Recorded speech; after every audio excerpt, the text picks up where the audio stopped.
പക്ഷേ ഇറാൻ്റെ കാര്യത്തിൽ ഇസ്രയേലിനും അമേരിക്കയ്ക്കും തന്ത്രപരമായൊരു പിഴവ് പറ്റിയിട്ടുണ്ടോ? കാര്യം ഒരു വെടിനിർത്തലിലേക്ക് പോകേണ്ടത് ഇപ്പോൾ വന്ന് ഇസ്രയേലിൻ്റെ അമേരിക്കയും കൂടി ആവശ്യമായി മാറിയിട്ടുണ്ട്.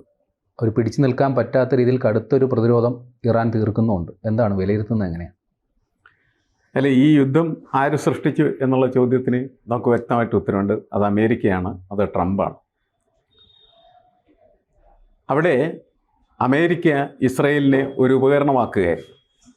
ഇസ്രയേൽ ആരിൽ നിന്നും കാര്യമായിട്ടുള്ള അക്രമം തങ്ങളുടെ രാഷ്ട്രത്തിനുണ്ടാവില്ല എന്നുള്ള വിശ്വാസത്തിൽ, ഒരു അന്ധവിശ്വാസമാണത്. ആ അന്ധവിശ്വാസത്തിൽ അവരെന്ത് ചെയ്യുകയെന്ന് വെച്ചാൽ ഇതെല്ലാം ഗസ പോലെ അടിച്ചു പൊളിക്കാൻ പറ്റുന്നതായിരിക്കും എന്ന് കരുതി ഇറാന് യുദ്ധത്തിന് ഇറങ്ങിത്തിരിക്കുകയാണ്. ഇസ്രയേലിന് എന്ത് കാര്യം ഇറാനെ ഇപ്പോൾ ആക്രമിക്കേണ്ടത് എന്ന് ചോദിച്ചാൽ ഒരു കാര്യമില്ല. പക്ഷെ അമേരിക്കയ്ക്ക് കാര്യമുണ്ട്. കാരണം അമേരിക്ക ഇറാനെ നിരന്തരമായിട്ട് ആണവ നിർവ്യാപന കരാറിൽ ഒപ്പിടാൻ, എന്നുവെച്ചാൽ അമേരിക്ക പറയുന്ന രീതിയിൽ മാത്രം ആണവശക്തിയെ നിങ്ങൾ ഉപയോഗിച്ചാൽ മതി എന്ന തരത്തിൽ ഒപ്പിടാനായിട്ട് നിർബന്ധിച്ചുകൊണ്ടിരിക്കുന്ന സമയത്താണ് ഇറാൻ അതിന് താല്പര്യം പ്രകടിപ്പിക്കാതിരുന്നപ്പോൾ ഒരടി കൊടുക്കട അവൻ്റെ പെടലിക്ക് എന്ന് പറഞ്ഞിട്ട് ഇസ്രായേലിനെ കൊണ്ട് ഇറാനെ ആക്രമിക്കും. ഇറാന് അതിഭീകരമായിട്ടുള്ള നഷ്ടമാണ് ആദ്യത്തെ ആക്രമണത്തിലുണ്ടായത്. കാരണം അത് എനിക്കൊന്ന് അപ്രതീക്ഷിതം കൂടിയായിരുന്നു ആ ആക്രമണം എന്നാണ് എനിക്ക്. പക്ഷേ ഇറാൻ ഒരുപാട് കാലമായിട്ട് ഇസ്രായേലിൽ നിന്ന് ഇത്തരത്തിലുള്ള ആക്രമണം പ്രതീക്ഷിക്കുന്ന ഒരു രാഷ്ട്രമാണ്. അതുകൊണ്ട് തന്നെ അവർ അവരുടെ പരിമിതികൾ, ലിമിറ്റേഷൻസ് എന്താണ് എന്ന് മനസ്സിലാക്കി അവരതിനനുസരിച്ചുള്ള ആയുധങ്ങൾ നിരന്തരമായി നിർമ്മിച്ചുകൊണ്ടിരിക്കുകയാണ്. കാരണം അവർക്കുള്ള ഏക സാധ്യത എന്ന് പറയുന്നത് ഇസ്രായേൽ ആക്രമിച്ചു കഴിഞ്ഞാൽ ഇവർക്കൊരിക്കലും ഇസ്രായേലിനെ ആധുനികമായിട്ടുള്ള വ്യോമ സംവിധാനങ്ങളോട് പൊരുത്തപ്പെട്ട് നിൽക്കാനായിട്ട് പറ്റില്ല, അല്ലെങ്കിൽ പ്രതിരോധിച്ച് നിൽക്കാൻ പറ്റില്ല എന്ന് നമുക്കറിയാം. അതുപോലെ അവിടെ പോയിട്ട് വിമാനങ്ങൾ വഴി ബോംബിട്ട് ഇസ്രായേലിനെ തകർക്കുന്നതിനെ കുറിച്ച് ആലോചിക്കാൻ കഴിയില്ല. കാരണം അതിശക്തമായിട്ടുള്ള ഒരു സംവിധാനം അവർക്കുണ്ട്. അപ്പോൾ അത് തങ്ങൾക്ക് പറ്റിയതല്ല എന്ന് മനസ്സിലാക്കി അവരെ ആ പരിപാടി നിർത്തിവെച്ചിരിക്കാൻ. പക്ഷെ അവർക്കൊരു കാര്യത്തിൽ ഉറപ്പുണ്ടായിരുന്നു. അവർക്ക് വിജയിക്കാൻ സാധ്യതയുള്ള ഒരു വഴി എന്ന് പറയുന്നത് എന്താണ്, ഈ നമ്മളുടെ പട്ടാളം, സാധാരണക്കാരായിട്ടുള്ള പട്ടാളം അല്ലെങ്കിൽ കാൽപ്പട്ടാളം, അവർക്ക് ഇടിച്ചു കയറി എന്തെങ്കിലും ചെയ്യാൻ കഴിയുന്ന ഇടമായിരുന്നെങ്കിൽ ഇസ്രായേലിനെ അവർക്ക് നേരത്തെ തകർത്ത് കളയായിരുന്നു. കാരണം ചെറിയ ഒരു പട്ടാള വ്യൂഹമാണ് യഥാർത്ഥത്തിൽ ഇസ്രായേലിനുള്ളത്. അതിൻ്റെ 8, 9, 10 ഇരട്ടി പട്ടാളക്കാരെ ഇവിടെ എടുത്തിട്ടുണ്ട്. കുറേ ആളുകൾ ചാവറായിട്ട് വിട്ടാൽ തന്നെ എന്തെങ്കിലും ചെയ്യാൻ പറ്റും. പക്ഷേ തടസ്സമായിട്ട് നിൽക്കുന്നത് 2 രാഷ്ട്രങ്ങൾ അതിൻ്റെ ഇടയ്ക്കുണ്ട്. ജോർദാനും മറ്റൊന്ന് ഇറാഖും ഉണ്ട്. അപ്പോൾ ഒരു കാരണവശാലും ഇവർക്ക് പട്ടാളത്തിന് അങ്ങോട്ട് കടക്കാനായിട്ട് ടാങ്കുകൾ ഒരു സാധ്യതയില്ല. ആകെ ചെയ്യാവുന്ന പണി എന്താണെന്ന് ചോദിച്ചു കഴിഞ്ഞാൽ എന്താണ്, മിസൈൽ അയക്കുക എന്നുള്ളത്, ബാലിസ്റ്റിക് മിസൈൽ. അപ്പോൾ അതനുസരിച്ച് അവരതിൻ്റെ നിർമ്മാണങ്ങളിൽ ഏർപ്പെടുക, അതിൽ പരീക്ഷണം നടത്തുക. കുറേ കാലമായിട്ട് ഈ ഖൊമേനിയുടെ നേതൃത്വത്തിൽ നടന്നുകൊണ്ടിരിക്കുന്നത് എന്നാണ് നമ്മൾ മനസ്സിലായത്. അതിലവർ വിജയിച്ചു എന്നാണ് ഈ യുദ്ധം കഴിഞ്ഞപ്പോൾ, അല്ലെങ്കിൽ ഈ യുദ്ധം നടന്നുകൊണ്ടിരിക്കുന്ന സമയത്ത് എല്ലാവരും മനസ്സിലാക്കുന്ന ഒരു കാര്യം. കാരണം ഇസ്രയേലിൻ്റെ അഹങ്കാരമായിരുന്നു അവരുടെ അയൺ ഡോൺ എന്ന് പറയുന്നതായിട്ടുള്ള സംവിധാനം. ശത്രു രാജ്യത്ത് വരുന്ന ഏത് മിസൈലിനെയും തകർക്കാനായിട്ടുള്ള ഒരു സംവിധാനം. അതിൻ്റെ ഒരു ആത്മവിശ്വാസം ആണ് അവരെ ഈ അമേരിക്ക പറഞ്ഞ വഴിക്ക് തന്നെ ഇറാനെ അടിക്കാനായിട്ട് കാരണമായി തീർന്നു. പക്ഷേ ഇറാൻ നിരന്തരമായി പരീക്ഷണം നടത്തിക്കൊണ്ടിരുന്നതിൻ്റെ ഫലമായിട്ട് ഈ അയൺ ഡോമിനെ എങ്ങനെയാണ് മറികടക്കേണ്ടത് എന്നുള്ളതിൻ്റെ ഗവേഷണമായിരുന്നു അവർക്കുണ്ടായത്. അപ്പോൾ അവർക്കറിയാം ഇത് ഈ എന്താണ്, ഇതിൻ്റെ തരംഗങ്ങളെ കൃത്യമായിട്ട് തിരിച്ചറിഞ്ഞ് തകർക്കലാണല്ലോ ഇതിൻ്റെ പ്രധാനപ്പെട്ട പരിപാടി. അപ്പോൾ എന്തെന്ന് വെച്ചാൽ ഇവർ എങ്ങനെ പൊളിക്കാൻ പറ്റുമെന്ന് ആലോചിച്ചപ്പോഴാണ് ഒരുപാട് മിസൈലുകൾ ഒരുമിച്ച് അയക്കുക.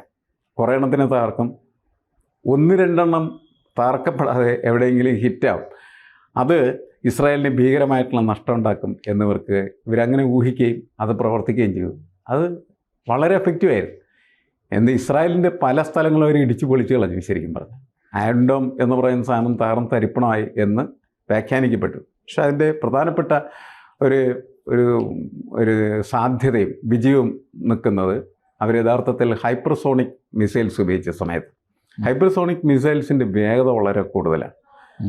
വളരെ വേഗത്തിൽ ഒരു 6-7 മിനിറ്റ് കൊണ്ട് അവരെന്ത് ചെയ്യുന്നു വെച്ചാൽ ഇറാനിൽ നിന്ന് ഇസ്രായേലിലേക്ക് അവർ ഈ മിസൈൽ എത്തിക്കുന്നു. ആ മിസൈലിനെ ഡിറ്റക്റ്റ് ചെയ്യുന്ന സമയത്ത് ആ ഡിറ്റക്റ്റ് ചെയ്യുന്ന പോയിന്റിൽ നിന്ന് പെട്ടെന്ന് തന്നെ മാറിപ്പോകുന്നു എന്നുള്ളത് കൊണ്ടാണ് ഈ അയൺ ഡോമിനെ അതിനെ തകർക്കാനായിട്ട് പറ്റാതെ പോകുന്നു. അതിൻ്റെ വേഗത, അതിൻ്റെ സ്പീഡ് തന്നെയാണ് വലിയ പ്രശ്നമായിട്ട് തീരുന്നത്. ഇപ്പം നമ്മൾ സാധാരണ ഇതിലൊരു കാക്ക ഇങ്ങനെ പറന്നു പോകുന്ന സമയത്ത് അതിനെ കവണ വെച്ച് അടിച്ചാൽ കാക്ക എവിടെയാണോ നിൽക്കുന്നത് അവിടേക്ക് അടിച്ചിട്ട് കാര്യമില്ല, കാരണം കാക്ക മുന്നിലേക്ക് പോയിട്ടുണ്ടായിരിക്കും. അപ്പോൾ നമ്മളൊരു കണക്കൂട്ടിലുണ്ട്, അത് ഇത്ര സമയം കൊണ്ട് ഇന്ന സ്ഥലത്ത് എത്തുമെന്ന് കരുതി അങ്ങോട്ടായിരിക്കും മിക്കവാറും നമ്മൾ എന്ത് ചെയ്യുന്നത്, ഇത് ചെയ്യുന്നത്.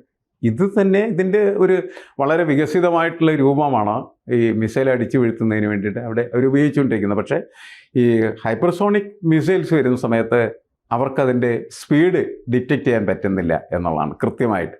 അതുകൊണ്ട് തന്നെ അതിൽ പലതും ഈ അയൺ ഡോമിനെ അടിച്ചിടാൻ പറ്റാതെ പോവുകയും അത് തകർത്ത് തരിപ്പണമാക്കണം ഇസ്രായേലിന്. കുറച്ച് ദിവസം കൂടി യുദ്ധം, മാത്രമല്ല വേറെ ഒരു വാർത്തയും വരുന്നുണ്ട്.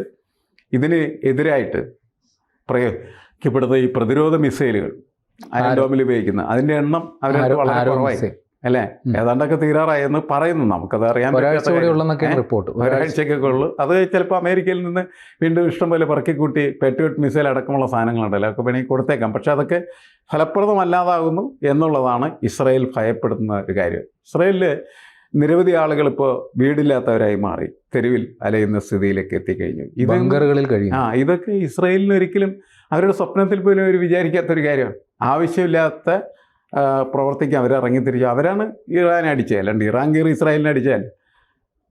അപ്പോൾ തിരിച്ചടി കിട്ടി സഹിക്കാൻ പറ്റാത്ത തരത്തിലുള്ള തിരിച്ചടിയായി. ഇപ്പോൾ അവരുടെ ഭാഷണം കേൾക്കുന്ന സമയത്ത്, അല്ലെങ്കിൽ അവരുടെ പ്രഭാഷണം കേൾക്കുന്ന സമയത്ത് നമുക്ക് ചിരി വരും. കാരണം എന്താണ്, ഗസയിലെ എല്ലാ ആശുപത്രിയും ഇവർ ഇടിച്ചു വിളിച്ചു, അതൊന്നും യുദ്ധക്കുറ്റമല്ല.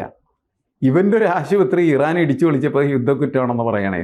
അടിക്കാൻ ആളില്ല എന്താണ് അത്തരത്തിലുള്ള വർത്തമാനം അവർ പറയുന്നത്. മര്യാദയില്ലാത്ത തരത്തിൽ രാജ്യത്ത് പ്രവർത്തിക്കുക, തെമ്മാടി രാഷ്ട്രമായി മാറുക, എന്നിട്ട് ആ തെമ്മാടിത്തത്തിന് ശക്തമായിട്ടുള്ള തിരിച്ചടി കിട്ടുമ്പോൾ അവൻ യുദ്ധക്കുറ്റം എന്ന് പറയുന്ന ന്യായവാദത്തിലേക്ക് വരിക എന്ന് പറയുന്നു. അന്ന് വെച്ചാൽ നമുക്കതുകൊണ്ട് മനസ്സിലായ ഒരു കാര്യം എന്ന് വെച്ചാൽ ഇവർ നല്ല രീതിയിൽ ഭയപ്പെട്ട് കഴിഞ്ഞിരിക്കുന്നു, പരാജയപ്പെട്ട് കഴിഞ്ഞിരിക്കുന്നു എന്നുള്ളതാണ്. അപ്പോൾ ഇനി എങ്ങനെയും യുദ്ധം അവസാനിപ്പിക്കണം, അതിനുള്ള പരിപാടികളാണ് ഇപ്പോൾ ആസൂത്രണം ചെയ്തുകൊണ്ടിരിക്കുന്നത്. ആത്യന്തികമായി യുദ്ധത്തിൽ ഏർപ്പെടുന്ന രാഷ്ട്രങ്ങൾ എന്തെങ്കിലും രക്ഷപ്പെടും. ഇറാനും രക്ഷപ്പെടില്ല, ഇസ്രായേലും രക്ഷപ്പെടില്ല, അമേരിക്കയും രക്ഷപ്പെടില്ല. കാരണം അമേരിക്ക പല സ്ഥലത്തും യുദ്ധത്തിന് പോയി. അതിൻ്റെ ഫലമായിട്ടാണ് ഇന്ന് അമേരിക്ക സാമ്പത്തികമായിട്ട് വലിയ ഒരു നെടും ചുഴിയിൽ ഏർപ്പെട്ട് കഴിഞ്ഞിരിക്കുകയാണ് ചെയ്യുന്നത്. അപ്പോൾ ഈ ഒരു പശ്ചാത്തലം നമ്മൾ നോക്കുമ്പോൾ പെട്ടെന്ന് തന്നെ വെടിനിർത്തലിൻ്റെ സാധ്യതകൾ ഉണ്ടാകാൻ സാധ്യതയുണ്ട് എന്ന് നമുക്ക് കണക്കാക്കാൻ മതി. ഇപ്പോൾ അമേരിക്കയുടെ ഹിഡൻ അജണ്ട എന്ന് പറയുന്നത് ഇറാനിലെ എണ്ണ നിക്ഷേപത്തിൽ അവർക്ക് പരമസ്വാതന്ത്ര്യം അനുഭവിക്കുക എന്നുള്ളതാണ്. അതുകൊണ്ട് തന്നെ ഇറാഖിലേതിന് സമാനമായി, ഒരു പരിധിവരെ അഫ്ഗാനിസ്ഥാനിൽ സമാനമായി ഇറാനിൽ നേരിട്ട് അമേരിക്ക ഇടപെടും എന്നാണ് നമ്മൾ കരുതിയിരുന്നത്. പക്ഷേ ഈ ഘട്ടത്തിൽ അങ്ങനെ കരുതേണ്ടതുണ്ടോ? അതെ, അവർ ഇത് തുടങ്ങുമ്പോൾ തന്നെ ലോകത്തുള്ള എല്ലാ ഈ നമ്മൾ സാധാരണ പറയും വിദേശ ബന്ധങ്ങളെക്കുറിച്ചുള്ള വിദഗ്ധമായിട്ടുള്ള അഭിപ്രായം പറയുന്ന ആളുകൾ, ഇൻ്റർനാഷണൽ പൊളിറ്റിക്സ് കൈകാര്യം ചെയ്യുന്ന വിദഗ്ധന്മാർ, അവരൊക്കെ അവർ ആദ്യമേ തന്നെ പറഞ്ഞ കാര്യം എന്ന് വെച്ചാൽ ഇറാനെ മറ്റൊരു ഇറാഖാക്കാൻ വേണ്ടിയിട്ടാണ് ട്രംപ് ശ്രമിച്ചുകൊണ്ടിരിക്കുന്നത്. അതെ, അവരുടെ അമേരിക്കയുടെ ഒടുക്കത്തെ ആർത്തിയാണ് ശരി. അപ്പോൾ ഇറാഖിൽ നിന്ന് എണ്ണ മുഴുവനും അവിടെ പാവ ഗവൺമെൻറ് ഉണ്ടാക്കി അടിച്ചു ചുറ്റിക്കൊണ്ടുപോവുകയും ചെയ്യുന്നുണ്ട്. ഇനി ഇറാനിൽ നിന്നതെങ്ങനെ ശേഖരിക്കാനായിട്ട് പറ്റും? അതിന് ഇറാനിലൊരു പാവ ഗവൺമെൻറ് വേണം. അതിനിവൻ പറയുന്ന സുന്ദരമായ വാഗ്ദാനം ഖൊമേനി എന്ന് പറയുന്ന ഏകാധിപതി ഹിറ്റ്ലർ, അവനെയൊക്കെ തകർത്ത് അവിടെ ഒരു ജനാധിപത്യ ഭരണകൂടം കൊണ്ടുവരണം എന്നാണ് പറയുന്നത്. കേൾക്കാനും പറയാനും ഒക്കെ കൊള്ള സുന്ദരമായ സാധനമാണ്. പക്ഷേ അവൻ്റെ ഉള്ളിലിരിപ്പ് എന്ന് പറയുന്നത് കൊള്ളയാണ്. ഇറാനെ കൊള്ളയടിക്കുക, അതിന് വേണ്ടിയിട്ടൊരു പാവ ഗവൺമെൻറ് ഉണ്ടാക്കുക, അതിന് വേണ്ടിയിട്ടാണ് ഈ പരിപാടികളെല്ലാം അവർ ആസൂത്രണം ചെയ്ത് മുന്നോട്ട് പോയത്.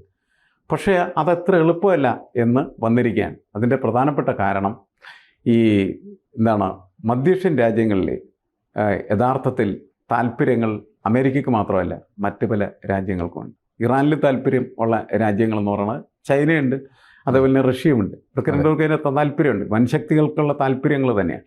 കാരണം ഇറാനിൽ നിന്ന് ഏതാണ്ട് എണ്ണ വാങ്ങുന്നത് 15% എണ്ണ വാങ്ങിക്കൊണ്ടുപോകുന്നത് ചൈനയാണ്.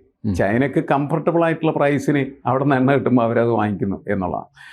ആ സാധ്യതയാണ് ഇപ്പോൾ തകർക്കപ്പെടാൻ പോകുന്നത് എന്നുള്ളതിൻ്റെ പേരിൽ ചൈന ഇക്കാര്യത്തിൽ ഇറാനുമായിട്ട് അടുപ്പത്തിലാണ്, ഇറാനെ സഹായിച്ചേക്കും. പക്ഷേ യുദ്ധത്തിൽ ഒരിക്കലും ഏർപ്പെടാൻ സാധ്യതയില്ല. റഷ്യയും അതേപോലെ തന്നെ റഷ്യയുടെ താല്പര്യങ്ങൾ, കാരണം ഇവരൊക്കെ വെറും കാഴ്ചക്കാരായിട്ട് മാറിയിട്ട് കാര്യമില്ല. ഇവിടുത്തെ ഈ എണ്ണ സമ്പത്ത് അവർക്കും പങ്കുവെക്കണം.